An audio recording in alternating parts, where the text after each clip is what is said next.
Hey everybody, welcome to the Latina Mic Drop podcast. I am your host, Miriam Simon, and I am here to talk about the secrets to a successful marriage.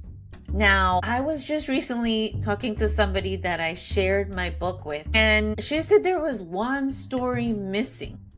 I'm like, really? One story missing? What are you talking about? And she says, I didn't get to hear your love story. And I said, wow, that is so freaking true. I didn't put too much about my love story in the book because the focus of the book was combining street wisdom with corporate strategy. And so I made it more of a leadership manifesto and included my stories of success and how I got there. And so today, I want to share with you what are those things that we've done throughout the years that have really kept us together and really have been the reason why we're still together. Before I tell you the very beginning, I gotta tell you, I am going to be celebrating 20 years with my wife this September in 2026. So we are celebrating 20 years, and I feel like I've been celebrating the whole year because I'm like, wow, 2 decades together. And to be fair and to be honest, I had given up on love. I had given up on love over 25 years ago. And what happened to me was that I was a mom of 3 by the age of 21. I thought I was in love and I thought this and that and whatever. That didn't work out. By my 3rd baby, I was already by myself. It was a whole event. I drove myself to the hospital, had the baby by myself with the doctors and the nurses. I didn't have a family member there with me at all. And of course, the father wasn't there at all either. So I was just ready to go at life with my 3 little ones and focus on changing my life for the better and making life for me and them the best that we can. So I must say that I get emotional talking about my kids, and that's why I rarely ever talk about it because they are my whole entire world. So just bear with me. But here's the thing, right? I have always wanted to be a mom, and I have always wanted to be a mother and have kids. I was the first of 7 children and also the first granddaughter on my father's side. So I'm used to having big family. When I decide that I am no longer interested in giving anybody else a baby, nor am I going to give my heart to anybody else, I am just going to work. At this point, I'm like 24 years old. I have all 3 kids, and they're about 5, 4, and 3.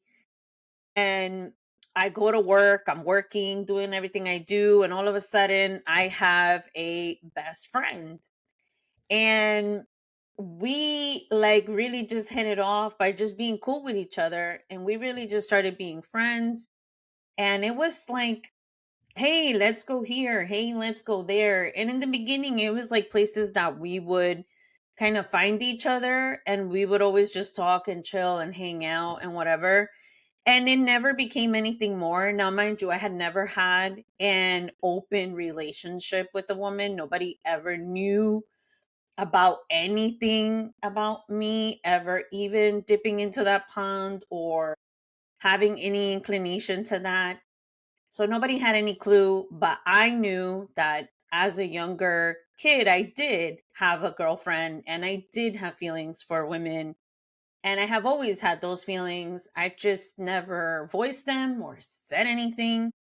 And obviously, sometimes you kind of know, but it's not something you talk about. And so I never had anybody either who I can go ahead and say, you have a girlfriend as a woman. Like, what can I do? Is it okay? No, it was always, this is bad. It's not a good thing. My mom, oh my God, it was just something that really in our community, in the cultural Latino community, is just not talked about. It's actually made fun of sometimes by certain people, not everybody. But back in the day when I was growing up, this is, remember, like over 25 years ago, the culture was very different. And it wasn't as out and about and out as open as it is today. So she invites me to go to Puerto Rico with her for about 14, 17 days. I had never been apart from my kids for that long. She was like, you could just come, we could hang out at my grandpa's and so on and so forth. And I said, okay, sure. Right. I was like, all right, let me figure it out. My family, who has always been very supportive, and have my aunts, my uncles, my brothers and sisters, they've always been able to help me out. They took care of my kids and I went. So we hung out, we had a great time. Out of nowhere, we started to have feelings for each other. And nothing happened on that trip, even though we were together for a long time. And we just, afterwards just kept on. And then until one day we could not ignore the fact that we had feelings for each other. And I can remember the day that I made the choice to be with her. And that day was a very difficult day for me because I knew that moment would change my life for the good and for the bad.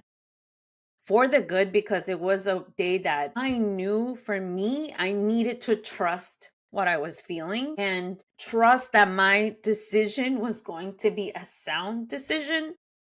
And in love, it's hard because you take a risk to put down your guard, to trust what they're saying, their commitment, their support, everything, right? And life is so complex. And I am only in my 20s, and so is she. And we were both navigating being ambitious, being independent, being the oldest, being first gen, doing all kinds of stuff. And we're both type A women. And we were just thinking, like, okay, we're at a point where either I say yes and give it a try, or I say no and just don't experience love in that way. The day came when I asked her to move in with me. I knew that was the decision making day that I needed to say either I do this or I don't. And I knew the bad part was that my mom was highly religious. And I knew that she was going to have an issue with it. And I knew that was going to be a determining factor in how I moved going forward. So I always thought, and this is what I want you to start thinking about, is to consider the source, right? Consider what they are coming with when they come to tell you not to do something, what their experience has been. And unfortunately for my mom, she didn't have a great love story. She had an experienced love from my father.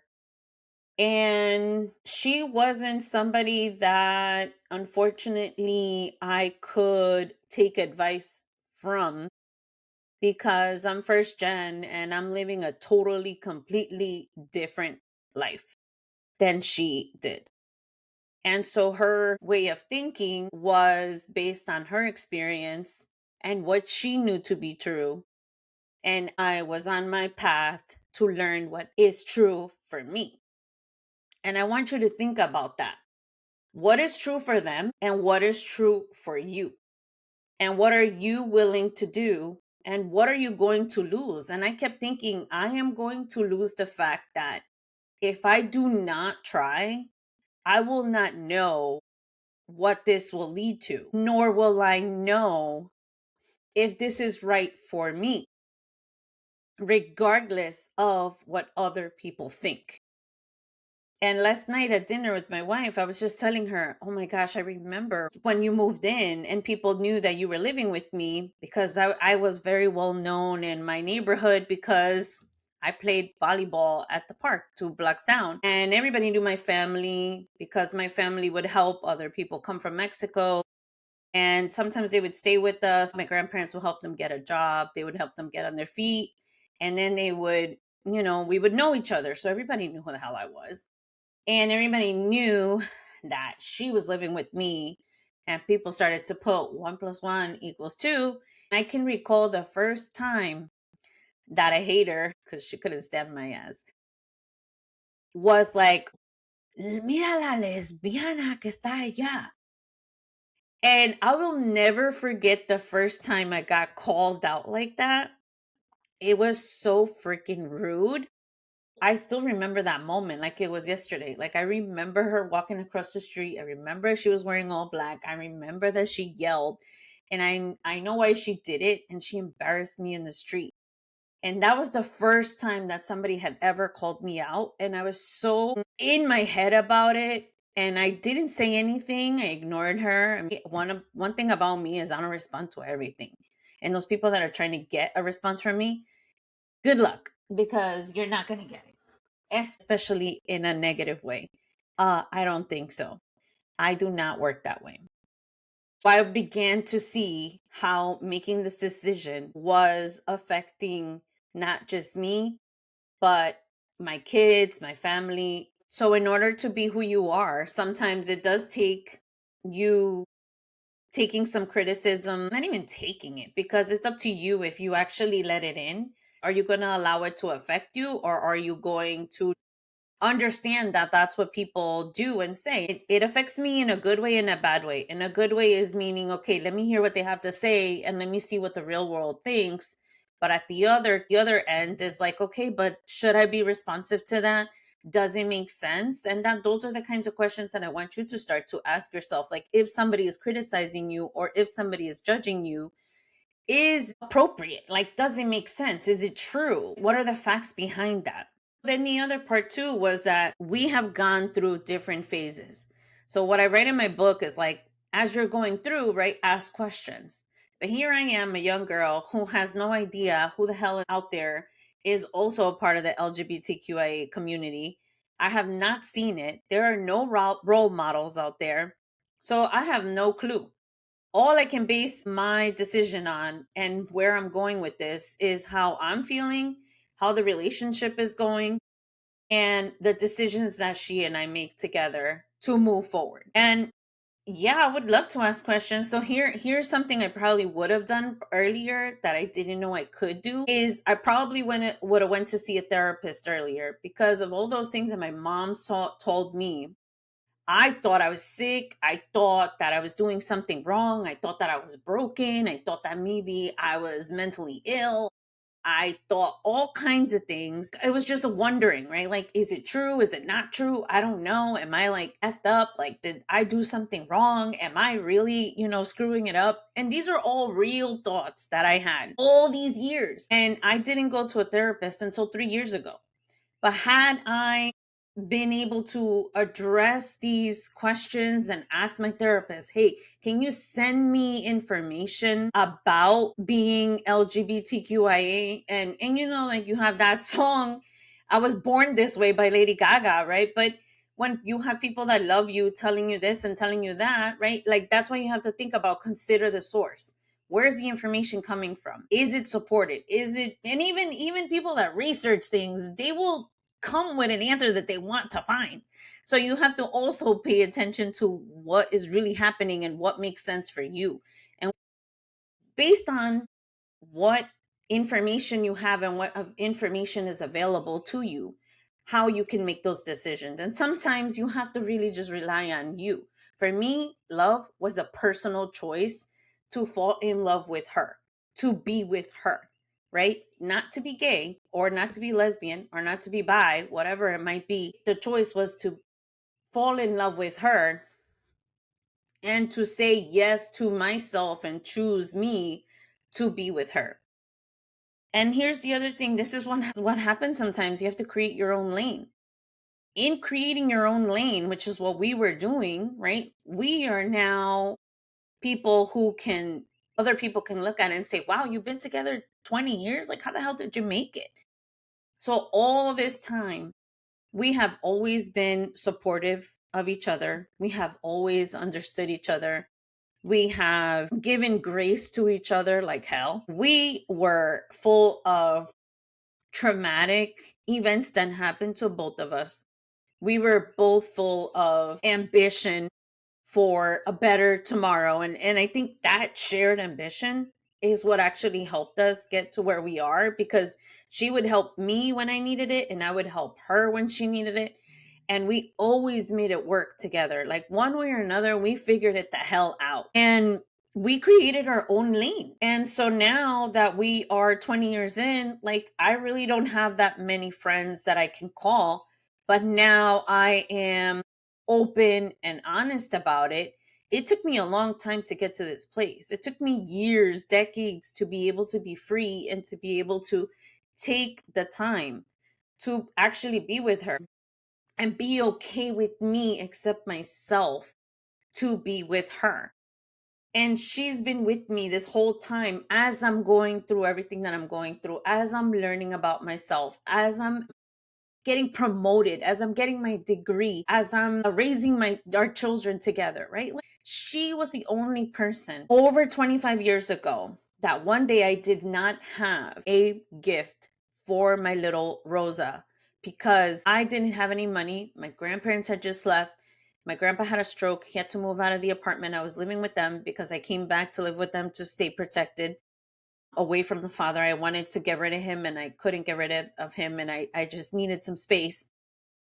She was the only person that said, I'll bring her a gift. And she brought her a gift on her birthday. I'll never forget those moments where she has been there for me in so many different ways. And I have also been there for her, right? The older we've gotten, we've had different things going on. Raising 3 kids, raising 3 teenagers, raising a son and 2 daughters, right? 2 different genders, totally different ways of doing it. Even having a child with a disability, all kinds of things we were going through as parents, as women, as independent women working too, like even our schedules.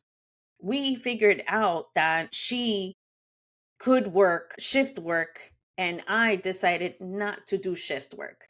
That's why I ended up going into a 9 to 5 job Monday through Friday, because it was easier for me. For her, it was all about, hey, how can I make money and bring in half and I bring in the other half, and so on and so forth.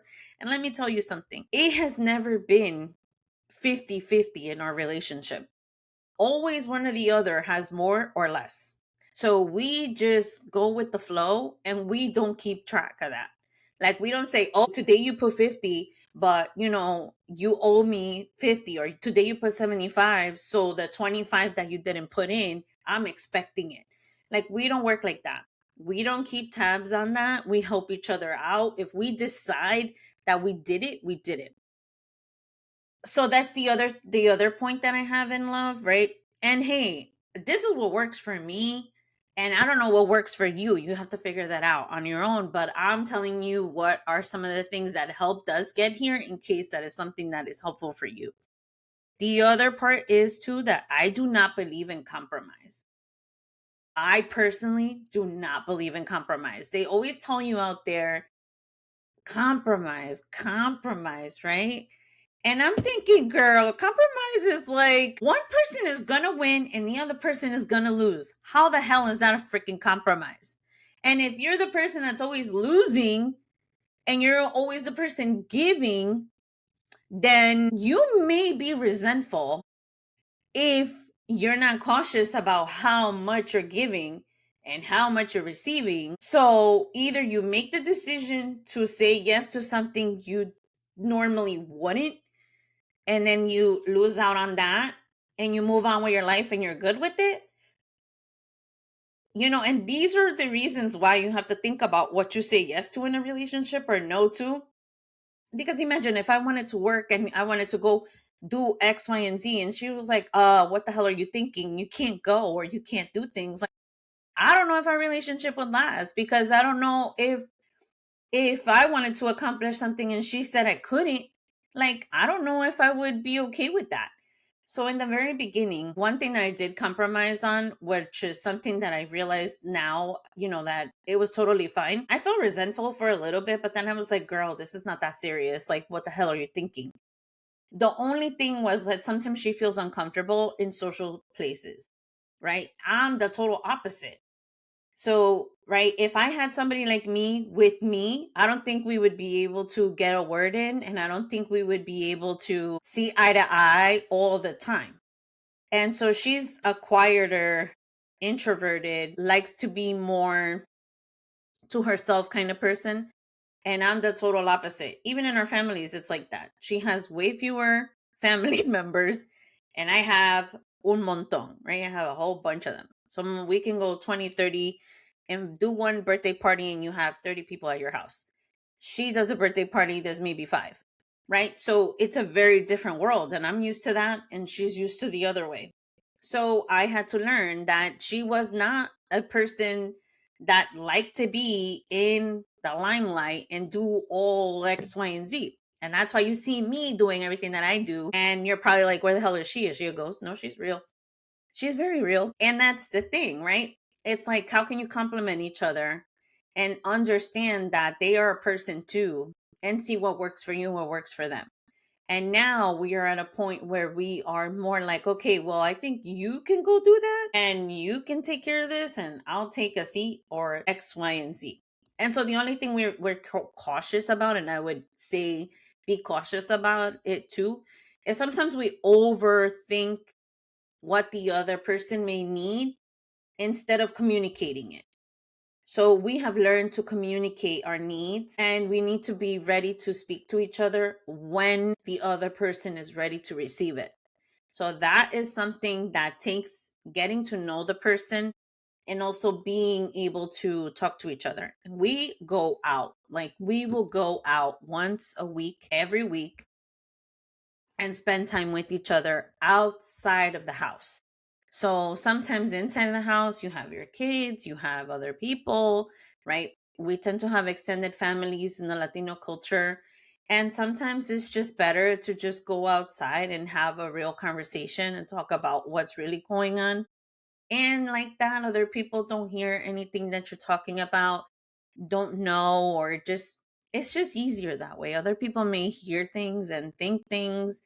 And I mean, when we argue, we have argued, we've had some pretty bad arguments, and we have learned how to give each other space if we need to give each other space, and then come back and talk about it. And then either just say, okay, that was dumb, that was ridiculous, that was uncalled for, and this is how we're going to move forward, and how we're going to go with the next step, and how we're going to come back.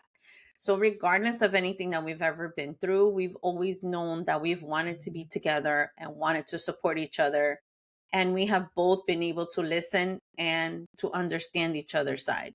It takes a lot. Now we're going through our premenopausal state, so now we're trying to understand, okay, the anxiety is showing up.